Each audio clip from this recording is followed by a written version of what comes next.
এটা চাকৰি কৰিয়েই 60 লাখ টকা বিনিয়োগ কেনেকৈ কৰিলে 60 লাখ টকাটো আহিলে ক'ৰ পৰা এটা চাকৰি কৰি 60 লাখ টকা ট্ৰেড কৰিবলৈ কেনেকৈ পালে তেওঁৰ অবৈধ সম্পত্তি আৰু কিমান আছে হেতৰ আৰু তেনেকুৱা অবৈধ সম্পত্তি কিমান আছে ক'ত কি আছে সুমি আৰু তাৰ্কিকৰ বিয়া খাবলৈ যোৱাৰ বাবে নিলম্বিত হোৱা ওসি পুনৰ বিপদত সুমি বৰাৰ বিয়া খাবলৈ গৈ বিপদত পৰা গোলাঘাট থানাৰ ওসি পৰিল পুনৰ বিপদত সুমি আৰু তাৰ্কিকৰ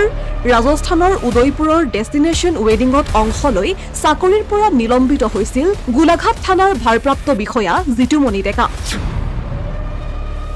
শেহতীয়াকৈ পোহৰলৈ আহিছে নিলম্বিত গোলাঘাট থানাৰ ওসি জিতুমণি ডেকাৰ আন এক তথ্য অনলাইন ট্ৰেডিঙৰ নামত লাখ লাখ টকা বিনিয়োগ কৰি পৰিল বিপদত ভাৰপ্ৰাপ্ত বিষয়া জিতুমণি ডেকাই বিশাল সুমিৰ ভুৱা ট্ৰেডিঙৰ নামত 60 লাখ টকা বিনিয়োগ কৰিছে বুলি বিভিন্ন সংবাদ মাধ্যমত প্ৰকাশ পোৱা তথ্য অনুসৰি জানিব পৰা গৈছে জিতুমণি ডেকা যিজন আগৰ ভাৰপ্ৰাপ্ত আৰক্ষী বিষয়া আছিল গোলাঘাট থানাৰ তেওঁৰ ওপৰত এখন এজাহাৰ দাখিল কৰিছো তেখেতৰ মানে কি 60 লাখ টকা যিটো সুমি বৰাৰ বিশাল ফুকনৰ ভুৱা ব্যৱসায় আছিল তাত বিনিয়োগ কৰিছে আমি বিভিন্ন সংবাদ মাধ্যমেৰে জানিব পাৰিছো আমাক এটাই উত্তৰ লাগে তেওঁ এই 60 লাখ টকাটো আহিলে ক'ৰ পৰা সৰুপথাৰ থানাত থাকোঁতেও বোলে তেওঁ এখন বিলাসী গাড়ী ক্ৰয় কৰিছিলে তেনেকৈ কেছ পইচা দি পিনি তেনেকৈ জানিছোঁ বিভিন্ন ধৰণৰ কথা আমি জানি আছোঁ আৰু তেওঁ কিছুমান ব্যৱসায়ৰ লগতো কিবা ছুপাৰী মাফিয়াৰ লগতো কিবা কথা শুনি আছোঁ জড়িত থকা আৰক্ষী বিষয়াই 60 লাখ টকা ক'ৰ পৰা পালে প্ৰশ্ন উঠিছে এটা চাকৰি কৰি 60 লাখ টকা ট্ৰেড কৰিবলৈ কেনেকৈ পালে ইয়াৰ উপৰি তেওঁৰ সম্পত্তিৰ তালিকা সন্দৰ্ভত গোচৰ ৰুজু কৰে দুৰ্নীতি নিবাৰক প্ৰকৃতি সুৰক্ষা সমিতিৰ কেন্দ্ৰীয় সভাপতি নিতুল শইকীয়াই তেওঁ যিমান সম্পত্তি আছে এটা তেওঁ ভুৱা সম্পত্তি আছে কিমান